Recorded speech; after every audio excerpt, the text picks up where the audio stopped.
Gerbiama pirmininkė, ponios ir ponai. Komisija komunikate ES strategija Afrikai, ES regioninės politikos partnerystė taikos, saugumo ir vystymosi Afrikos kišulyje pasirodžiusime 2006 metais teiginiu, kad be ilgalaikės taikos nebus vystymosi, o be vystymosi nebus ilgalaikės taikos, parodo negebėjimą rasti priemonių problemams Afrikos kišulyje spręsti. Tai užburtas ratas. Abu veiksniai turi atsirasti vienu metu, o tai, kaip matome, realiai neįmanoma. Afrikos kišulyje neveikia nei Afrikos strategija, nei Kotonų susitarimo 8, nei 11 straipsniai.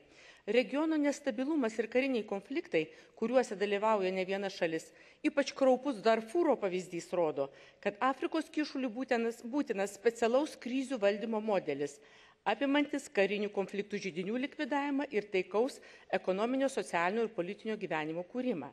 ES teikia daugiau kaip 55% pasaulio vystomojo bendradarbiavimo humanitarnės pagalbos.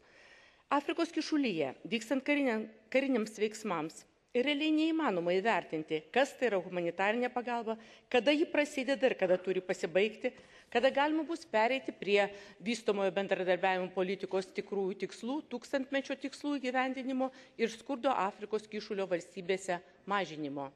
Noriu pabrėžti, kad ES turi derinti savo paramą ir veiksmus Afrikos kišulyje su kitomis valstybėmis, kaip pavyzdžiui Kinija, Indija, JAV, kurios turi ekonominių interesų Afrikos kišulio šalyse. Kitaip reali pažanga, kuriant taiką ir saugumą šiame regione, mažai tikėtina. Šios šalis, taip pat Jungtinės tautos ir kitos organizacijos, kartu su ES turi kurti specialų krizių valdymo modelį Afrikos kišulyje. Ačiū pirmininkė, man frakcijos buvo duotos 2 minutės. Ačiū.